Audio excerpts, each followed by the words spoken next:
No more funding for transgenderism. No more funding for illegal DEI programs. She's probably been put in there because, according to Donald Trump, she's a 10. What started as a normal White House press briefing quickly turned into a firestorm. Karoline Leavitt, Trump's press secretary, didn't just answer questions. She went off on woke policies, causing a full-blown clash with the hosts of The View. Within hours, Whoopi Goldberg and Joy Behar fired back and things got personal fast. Without that wokeness, you might not have that job. But the controversy didn't just stay on TV. A lot of people had a lot to say. And today, I will give you the full story. Karoline Leavitt goes off on The View. On January 2025, Karoline Leavitt, at just 27 years old, stepped behind the White House podium for her first official press briefing as the newly appointed press secretary for President Donald Trump's second administration. Leavitt, whose political journey began with internships in the Trump administration before an unsuccessful congressional run in New Hampshire, had already made history as the youngest person to ever hold this prestigious position, breaking a record previously set during the Nixon era. During this inaugural briefing, Leavitt addressed questions regarding a federal funding freeze that had been implemented by the new administration. Her response would become the catalyst for the controversy that followed. This is not a blanket pause on federal assistance and grant programs from the Trump administration. Individual assistance, that includes, I'm not naming everything that's included, but just to give you a few examples, Social Security benefits, Medicare benefits, food stamps, welfare benefits, assistance that is going directly to individuals will not be impacted by this pause. So what does this pause mean? It means no more funding for illegal DEI programs. It means no more funding for the Green New scam that has cost American taxpayers tens of billions of dollars. It means no more funding for transgenderism and wokeness across our federal bureaucracy and agencies. No more funding for Green New Deal social engineering policies. This definitive statement regarding wokeness would become the lightning rod for criticism from multiple media outlets, but perhaps none more prominently than ABC's The View. The daytime talk show, known for its politically charged discussions and predominantly liberal-leaning panel, wasted no time in addressing Leavitt's comments during their January 29, 2025 broadcast. Whoopi Goldberg, one of the show's longest-serving hosts, took particular exception to Leavitt's characterization of wokeness as something to be eliminated from federal funding. During the show's Hot Topic segment, Goldberg delivered an impassioned response. I would like this young lady this is her first job, I would like her to do a little homework. Because she said something yesterday that really pissed me off. And that was, she said, there will be no wokeness here. Oh, yeah. Let me explain something to you. Because without that wokeness, you might not have that job. Yeah. Because women were not invited to that table. Women were not invited to many tables in this nation. The reason we fought and busted our behinds to make sure that you didn't have to worry about this. And now to hear you talk about it and to hear anybody talk about the wokeness was put in place for a reason. Because black people couldn't get into colleges. Because women could not get into the colleges they wanted to go to. This is all women. Goldberg's critique centered on a fundamental disagreement about the definition and importance of wokeness in American society. While Leavitt and the Trump administration portrayed it as unnecessary government spending on progressive social programs, Goldberg characterized it as the hard-won progress of civil rights movements that enabled women and minorities to access opportunities previously denied to them. But the criticism from The View didn't stop with Goldberg's comments on wokeness. Another host, Joy Behar, added a more personal critique of Leavitt that would further inflame the controversy. She's probably been put in there because, according to Donald Trump, she's a 10. You know that's what it is. This comment from Behar suggested that Leavitt's appointment was based on her physical appearance rather than her qualifications, a remark that many viewers found particularly surprising, coming from a show with hosts who frequently position themselves as advocates for women's empowerment and against objectification. Other View hosts attempted to provide additional context, noting that this wasn't Leavitt's first job in politics and that she had worked in the previous Trump administration. However, the criticisms from Goldberg and Behar had already set the tone for how the segment would be perceived by audiences. For Leavitt and the Trump administration, wokeness represented government overreach and unnecessary spending on progressive social programs that they believed did not serve the interests of most Americans. Her statement about ending funding for transgenderism and wokeness aligned with the administration's broader agenda, which included executive orders targeting DEI programs in federal agencies. For Goldberg and many of The View hosts, wokeness represented the critical social progress that had allowed historically marginalized groups to gain access to opportunities in education, employment, and political representation. From this perspective, Leavitt's rejection of wokeness appeared to dismiss the importance of the very social changes that had made her own historic appointment possible. The controversy was further amplified by the fact that Leavitt had already established herself as a vocal critic of The View months before this particular incident. In December 2024, before officially taking office as press secretary, Leavitt had appeared on Fox News to discuss what she characterized as conspiracy theories being promoted on The View regarding President Trump and Elon Musk. Absolutely not. Let me be unequivocally clear about that. And watching this clip, I couldn't help but think how ironic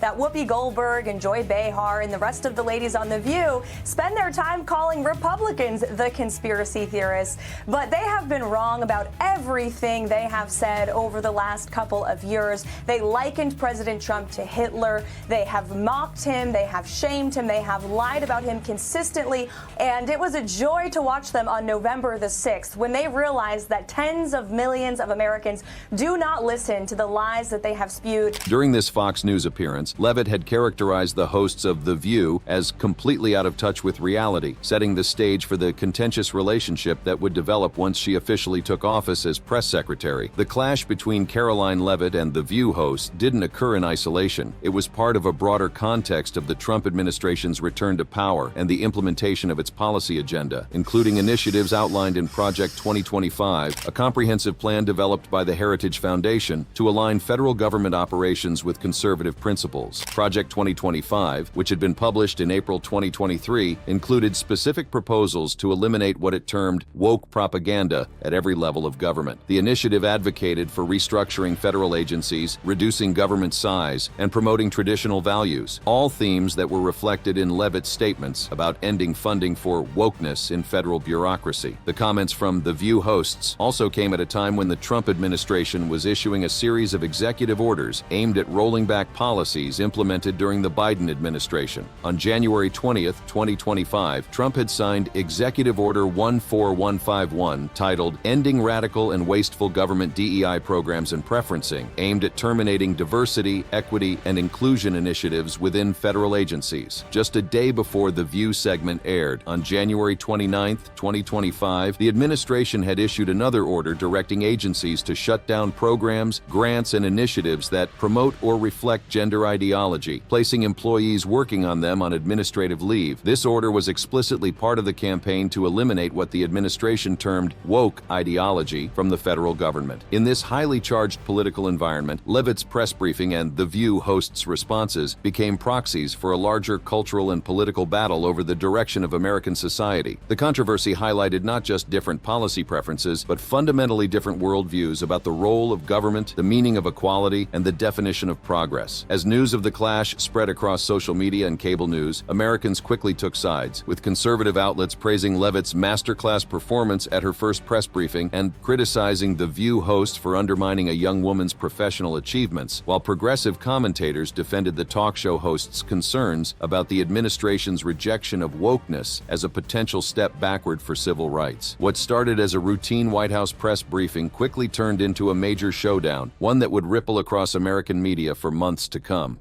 The woke conversation.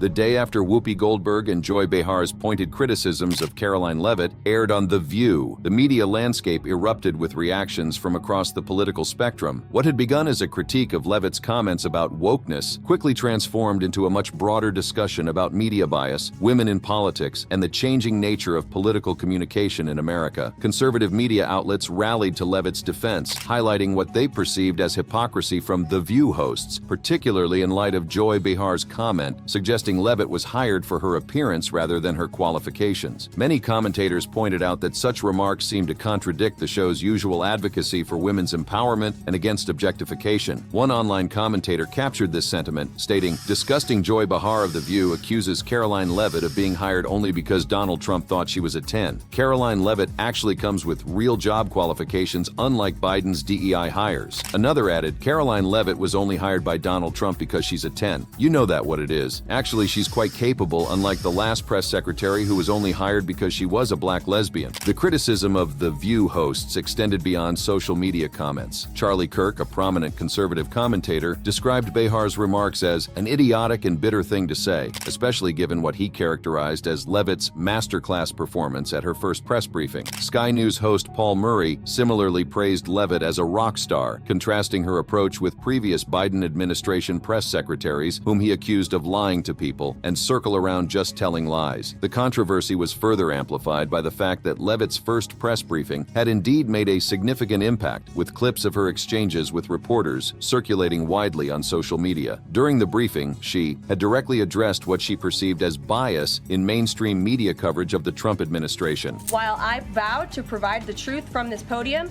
we ask that all of you in this room hold yourselves to that same standard. We know for a fact there have been lies that have been pushed by many legacy media outlets in this country about this president, about his family, and we will not accept that. This confrontational approach to the press corps represented a notable shift from the previous administration's tone and signaled that the new White House communication strategy would involve directly challenging media narratives that they viewed as unfair or inaccurate. While the initial clash between Leavitt and The View hosts had centered on her comments about wokeness, the controversy quickly evolved to encompass a range of other issues, including debates about media integrity, the treatment of women in politics, and the appropriate role of daytime talk shows in political discourse. What made this controversy particularly noteworthy was that Leavitt never actually appeared on The View to respond to the host's criticisms. Instead, the conflict played out across separate media platforms, with Leavitt addressing White House reporters while The View host spoke to their television audience, and viewers and commentators from across the political spectrum weighing in via social media and other outlets. This disconnect led to some confusion and misinformation. In the days and weeks following the initial exchange, rumors began to circulate that Leavitt had actually appeared on The View for a direct confrontation with the hosts, or that Whoopi Goldberg had stormed off the set during a heated debate. Fact-checking efforts were required to clarify that no such direct interaction had occurred. The controversy occurred within a broader context of significant policy changes being implemented by the new Trump administration. In those early days of 2025, President Trump had signed a series of executive orders aimed at reshaping federal policies related to education, immigration, and social issues, many aligned with the conservative blueprint laid out in Project 2025. On January 30th, 2025, just a day after The View segment aired, Trump signed an executive order seeking to prevent schools from recognizing transgender identities or teaching about concepts such as structural racism, white privilege, and unconscious bias by threatening their federal funding. A week later, on February 5th, 2025, he signed another executive order banning transgender women and girls from participating in female sports in federally funded schools. These policy changes provided important context for understanding both Leavitt's original comments about ending funding for transgenderism and wokeness and the strong reactions they provoked from The View hosts and others. The controversy wasn't merely about terminology or political style, but about substantive policy changes that would affect millions of Americans. As the media storm continued to swirl around the clash between Leavitt and The View hosts, the new press secretary maintained her focus on implementing the administration's media strategy. She did not directly address the criticisms from The View in her subsequent press briefings, maintaining a professional demeanor while continuing to challenge what she perceived as bias in mainstream media coverage. However, on February 25th, 2025, Leavitt announced a significant change to White House press operations that many interpreted as an indirect response to the criticism she had faced from mainstream media outlets like The View. The Trump administration would be taking direct control of the White House press pool, determining which outlets would be granted access to cover presidential events, rather than leaving this decision to the traditional arbiter, the White House Correspondents Association,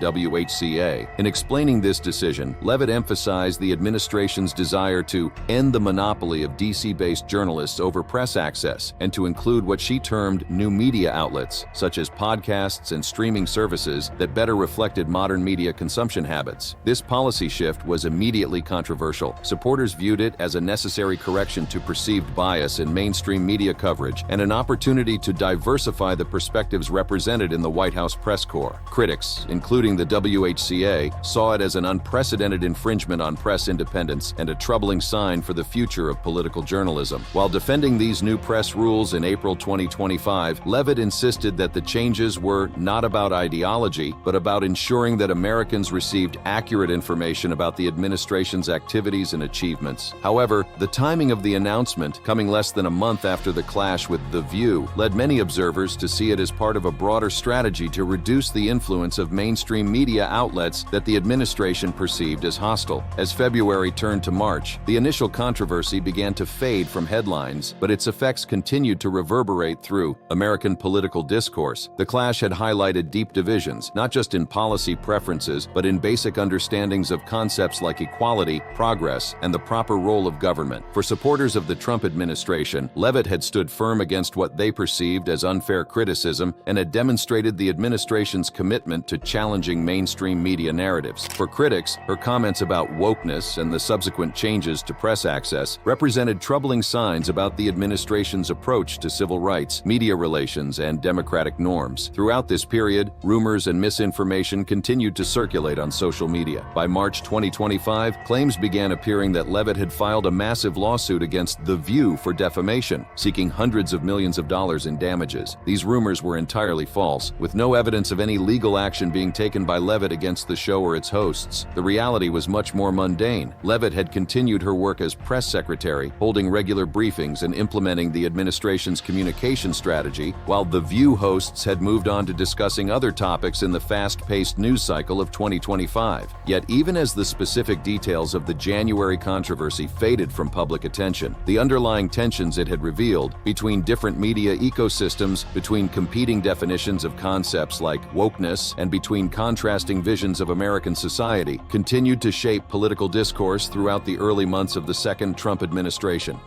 The bigger picture.